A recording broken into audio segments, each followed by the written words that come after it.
Dan, it's so fun to have you here at TGC, and this is quite a busy week for both of us. It is. And so thanks for making a few minutes for us today. Delighted to be with you as always, Yep. Dave. It's good to be together.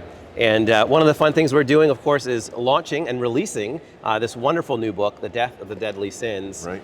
which is a project that you and I have been talking about and working on for a year or more, maybe even a year and a half. Yeah. And you've been working on it for a lot longer. Yeah. And so yesterday, you and I were just chatting, and you gave us a little bit of the kind of the genesis story. I'd love to hear that again, because I just thought that was so good. Because people often don't realize how books get developed or where they even come from. And there's lots of ways that books come together. So There are lots of ways that books come together. One of them is somebody gives a talk, Yeah. and not one or two, but 40 people say this should be a book. Yeah. And when that happens, you Yeah. go, oh, this should be a book. Yeah. But this particular book started when I was at a colloquium for a group of pastors and theologians, a small group. Okay. And I mean, relatively small. And the MC said, and after the break, Dan Doriani is going to be giving us his talk, and he didn't specify what it was. And I said,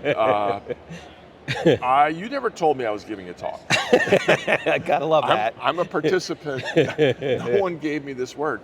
And so I had, it was basically a break for coffee and walk around.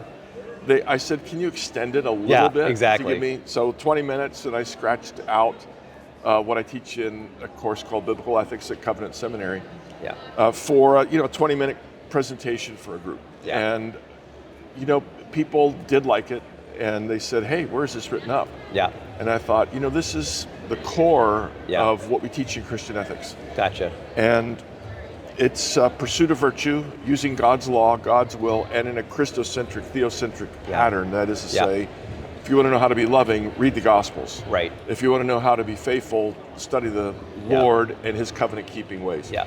So God-centered use of the commands and looking for lifelong patterns that develop the virtues that drive out vices. So that's what I did in 20 minutes. Yeah. And that's awesome. 2.5 years later, it's a book with friends. Well, let's talk about that, because that's an interesting aspect to this book. While you did author, I think it's 3 chapters in the book. 3 chapters, yeah. There were other people that contributed to this book as well. And so first of all, let's talk a little bit about that, but just also, what's it like to work with friends to do a book? Yeah, so 2 things. One is when I thought maybe this should be a book, I started reading books on virtue. Yeah. Because I did have an interest pretty soon to go in the virtue direction. Yeah. And I found that the books, with maybe a couple exceptions, had a bit of a sameness to them. That is to say, we walked through gluttony and avarice and wrath and so forth. Yeah. And the authors tended to have a univocality that made all the vices and the virtues sound the same. Yeah. And now, maybe that was because I read 10 books kind of all at once. I thought, these all sound the same. Yeah. And so I thought, what's the best solution to that? And I quickly came upon the idea that having people who are experts in generosity, like Phil Ryken, who studies and operates, he's a president of a major Christian college, Wheaton College. Yeah, exactly. So he raises funds. He surely has a theology of generosity. Yeah, seems and like an obvious generosity fit. drives out greed. So, and then I have a friend, Trent Casto, who is a marathoner. Okay. And does other endurance sports. Yeah. And so I thought, well, maybe he would write about sloth. Yeah. And the solution to sloth. Yeah. And pretty soon I had 7 or 8 people who I really trust, and some of them are well-known authors. Yeah. And a couple of them are, I think, going to be well-known authors. Yeah. And so I wanted to encourage them, help them get started, and say, you can get published, don't be shy. Exactly. You have it in you. Yeah. And so it was a pleasure to work with them. Yeah. Well, that's awesome. When you edit a friend, sometimes it does get a little bit awkward. It can be a little awkward, yeah. I mean, everybody wrote good material, but some were just pitching it to different levels of discourse. Right. So some had lots of scripture, and others had very little scripture. Yeah. And we have a goal in the middle. Yeah. Well, talk to me a little bit about that concept, sort of almost from a methodology perspective that you just brought up, which is the concept of virtue driving out vice. I think that there's a lot in that. Right. And I think, sometimes with a book like this, it could feel like a stop this, start that. Don't do this, do that. Right. Almost like a checklist kind of thing. But I get the impression, not only from your writing, but in just the way you think, that you're viewing this more as process than just an activity that you start or you stop. So tell me more about the whole concept of virtue driving out vice. Well, the basic concept is that all virtue is God-centered, Christ-centered. It comes to us through union with Christ. So the book starts as all healthy books on Christian growth start with union with Christ through faith as the empowering engine for all that we do. So it's not just don't do it. Yeah. It starts with who are you? Right. So the simplest example, one that I'm working on right now personally, is so I'm currently at this moment a long-term interim pastor at a large church. Right. And I love them and they love me. Yep. And they constantly say, I know you can only be here for 18 months, but you can stay longer. Surely, we love you, you love us. What if we don't get a pastor in time? I mean, you can violate that 18-month thing. And I said, I made a promise to my 4-year-old granddaughter. She's pretty smart. She has no capacity whatsoever to enforce anything I say on her, which makes it vastly more important. Now, on what basis do I keep my promise to a 4-year-old? Yeah. I belong to a covenant-making, covenant-keeping, promise-keeping God. It's not, oh my goodness, don't lie to children. Right. It's, this is who I am. I belong to a God who keeps covenant. Right. Which means keeping promises. Yeah. So it always starts with the nature of God, the character of God, the ways of God. Yeah. That's what this book aims for. Yeah. So when you begin with the Lord, begin with the gospel, begin with union with Christ, then you're talking about who am I? What's my deepest identity? Yeah. And then I move onward from that to, therefore, I'm going to lay aside certain sins. Yeah. And how am I going to do that? Well, the best way to stop being angry is to be thankful. And if someone wrongs you, one of the best ways to not have hate in your heart is to give thanks for the friends you have, or to give thanks for what is good in that person. Just let you down. You know, they said they would be here and they're not. Yeah, yeah, totally. But you did ask them to be there. Yeah. They're still your friend. Right, exactly. And so you give thanks for what's there. Yeah. So I think the best way to grow is not to say stop, stop, stop. Right. You know, if you can't get up in the morning, you feel like you're slothful and lazy. The best thing is to rejoice you have things to get up for. Oh, so good. Instead of saying, I'm such a bum, I don't get up when I want to. Exactly, yeah. You know, I think one of the things I've so benefited from being in Reformed circles and understanding Reformed theology is that it is a God-centered theology, not a me-centered theology. Right. And I think too often in the conversation around ethics or virtue or vice, it can easily slip into it's kind of about us, it's kind of about our performance, it's kind of about what I'm doing or not doing. And so what a beautiful way to think about virtue and vice, in that, you know, God is at the heart of even how we think about this. Yes. And so, that was so helpful. I want to talk about one specific one. Okay. And you were kind of joking with me a minute ago that you struggle with some of these vices yourself. Right. And that may have kind of spoken into the one you chose to write about specifically, which was gluttony, which is interesting. I don't think, knowing you, that I would have immediately come to that conclusion about you at all. No, and I'm so tell me more about that. No, I mean, the people in my churches often throw desserts at me. Okay. So you need to eat this because you look too lean. Yeah, there you go. You need to put on some pounds. So I've kind of weighed the same amount for a long time, since I was about 20, maybe 3 pounds heavier. Yeah. So I don't eat a lot, but it was a good challenge for me. I mean, I eat a lot if I've been very busy, but I don't overeat, I don't think, by standard measures. But people tend to think of gluttony as just eating lots of food because you just like to eat lots of food and can't control yourself and you're 70 pounds overweight and so forth. That's gluttony. And that is one aspect of gluttony, there's no question. We should exercise self-control. Yeah. But I mean, I just happen to have it open in front of me because this is the ancient list from a 17th century Catholic theologian. He said, gluttons eat at the wrong time, wrong place. Check. I eat at the wrong time in the wrong place sometimes. Possibly before meals, I thought, oh my goodness, supper's ready, I'm hungry now, I go in and grab food. Yeah. By the ancient definition, that's gluttonous behavior. Wow. Being unwilling or unable to wait for other people and to grab the food for yourself right now. And then eating hastily, voraciously, well, not much, but sometimes I'll eat hastily. Eating and drinking to excess, that's not my problem. Loving delicate, elaborate, and sumptuous food, costly food, exotic food, that's running 4 and 5 together. And I can be guilty of those somewhat. So I'm definitely guilty of one. Pretty much guilty of 2 others, occasionally fall into another. And there's really only maybe 2 that I'm not guilty of. So I hit 3 of the 5. Wow. And it's healthy to realize that, exercising self-control regarding desserts or snacks doesn't make me a virtuous person. Right. It's a big picture of self-control, gratitude, taking your time, eating with other people, being content with what you have, and not wanting delicate, perfect food, etc. I don't know, maybe you don't eat too much, but if the toast is burned, you get upset. Yeah, right. And slightly burned toast is actually okay. Is what the Christian tradition would say. You shouldn't be upset that the food isn't prepared exactly. The eggs they're too runny. They're too hard. They're eggs. That's right. It's tasty. Give thanks. Well, talk about that a little bit, because I love the way that you move us from just a real honest look at what gluttony is to saying, well, actually, how to see virtue drive out vice in this particular area of life relates to Thanksgiving. And I'm like, that's a really interesting connection. So how does Thanksgiving do its work as it relates to gluttony specifically? Specifically, at the most concrete level, we give thanks for the food that we have and don't wish we had more or tastier or more refined or better spices or where's the cumin or whatever spice you want. This didn't turn out exactly the way I wanted. This is nutrition. This keeps me alive. And I'm eating it ordinarily with family and friends. And that's delightful.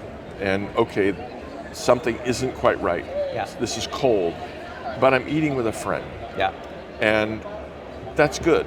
Just yesterday, I was trying to eat a meal with somebody and manifestly our order got lost. At the 85-minute mark, we asked for the 3rd time. Wow, okay. Third that's time, a lot. can you check and see what happened? And our server said, I cannot, I won't. Oh my word. And we said, wow. But, oh my goodness. So that's bad. That's not great. We were hungry. That's terrible. But I had an 85-minute conversation with somebody. Wow, yeah, and absolutely. I can give thanks for that. Amen. Instead of griping and complaining. And, we eventually found our way to a Subway and split a sandwich. And it was fine. So. Wow, that's a great story. It wasn't great at the time. No, I'm sure it was not. I think one of the things that we think about when we comes to meals, and especially if you're involved in, like your case, eating with lots of other people and others being responsible for meal prep, occasionally you're probably going to get a meal that's not great. You're going to get a meal that tastes terrible, or someone, very cold and someone it's thought to be warm. that they were doing a wonderful job and it just didn't turn out great. How do you find your way to Thanksgiving in that moment when you're like, this just doesn't even taste good? So I've been working on spiritual disciplines also lately, and I have just come to the conviction that gratitude, thanksgiving, and praise are the cure for many problems. So if we have a difficult person in our life, as I said a moment ago, if we have too much to do, give thanks that you have skills that people want. Wow. As opposed to being unemployed. Right, exactly. Give thanks that you have lots of interesting opportunities instead of no opportunities. So you're barely employed, wondering if you're going to lose your job. So I think Thanksgiving, gratitude, celebration, praise, worship drive out a lot of vices. Greed obviously can be driven out also by Thanksgiving, right? Instead of wanting more and more and more, I want a new bed. I want a new sofa. Well, I have a sofa. Right. I have a bed. It's a pretty good bed. Might be kind of old. But it's a good bed. I'm not sleeping on the floor. I'm not sleeping on grass or straw, which many people slept on for a long time. So true. So there's a sense in which if I were writing this whole thing, if it were one author, I would probably end up hitting gratitude and Thanksgiving too much, and I'd be like the books I didn't like. Exactly. They keep saying too the same thing. Too much of a one note kind of thing. Too much of one note, right. So I love this connection that you're kind of unearthing a little bit of self-discipline as it connects to some of this. Do you see, a person who begins to understand their union with Christ, who understands the God-centeredness of what it means to live a virtuous life and not that it's just about them. Right.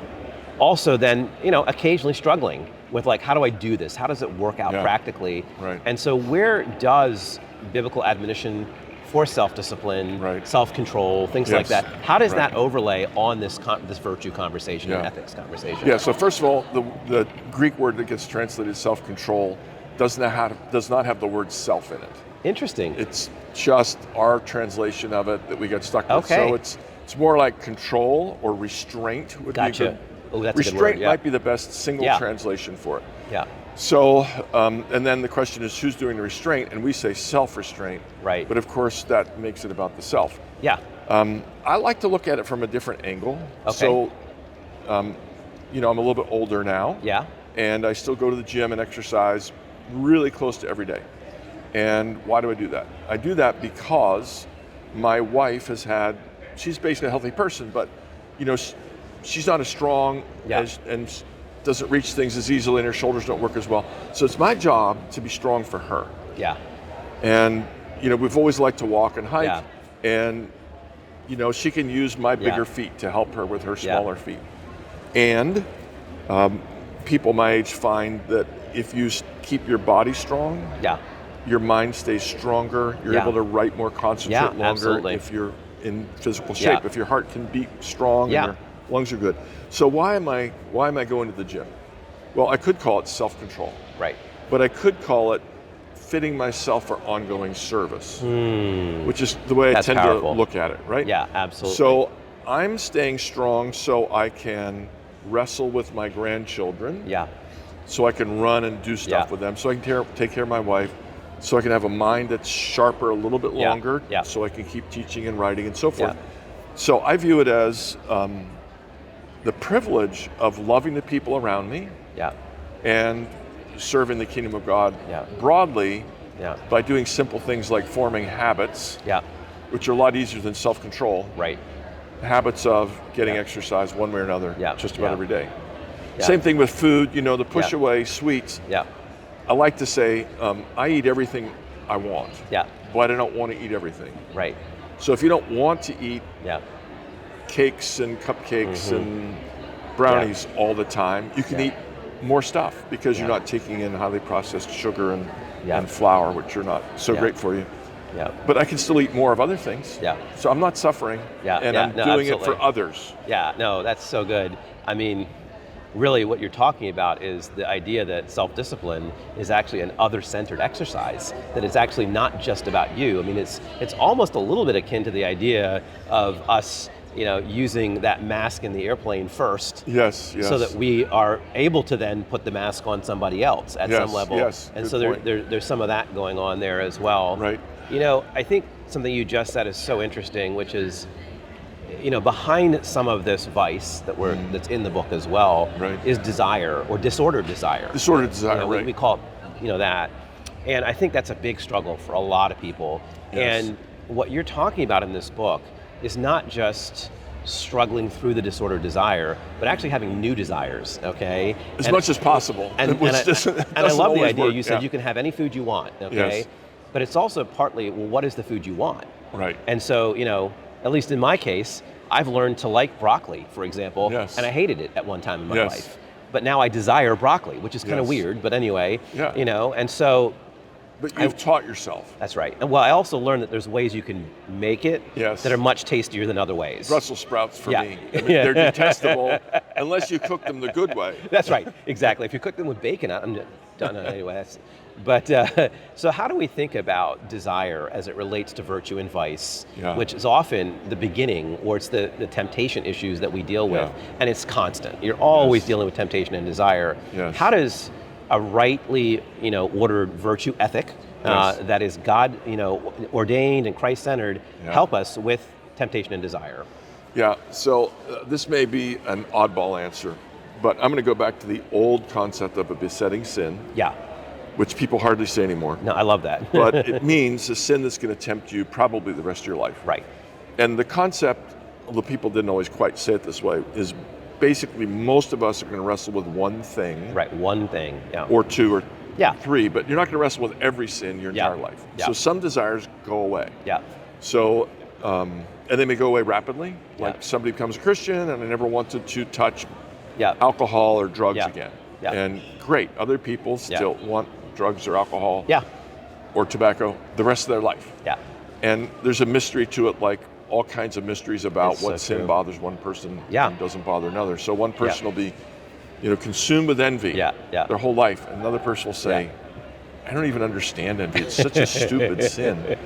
I mean, why would I look at what other people have when I have, God gave me what I need. Exactly. And another person says, I can't imagine how you can see it that exactly. way. How can you live that way? Exactly. So, I think the best thing to say is that God does sometimes enable us to see follies, and we say, wow, that's just foolishness. And we easily get rid of some desires. And other desires, we battle and we make progress. Yeah. And other desires cause us to pray and groan and travail and wait for the renewal of all things our whole life. Yeah. So it's no simple answer to the question, but sometimes new loves, of course, is part of it. Yeah. And seeing the folly of older ways is definitely part of it. Yeah. And groaning and waiting for the return of the Lord and the restoration of all things is part of it too. Yeah. So do you think, this is a theological question or a biblical question, that when Paul was talking about his thorn in the side, is that do you consider that one of his besetting sins, or is that one of those things we'll just never know? I think we have to say we'll never know, because he chooses not to say what it is. Right. I do tend to think that it's probably more physical. I mean, for technical exegetical reasons, absolutely. That it may be his eyesight problem, which we do know he had. Yes, absolutely. So, but it's a slight propensity to believe that explanation as opposed to a solid view. But I mean, I think, we do know that Paul did get into a fight with Barnabas at one point, and, maybe he had maybe his zeal for God's cause spilled over into anger. Yeah. I think there's a pretty legitimate case to be made there. I mean, you could imagine that. He certainly seems to have I'll call it a godly bitterness toward people who betray. So you can see how that would possibly lead into excessive anger or judgment or something. Yeah.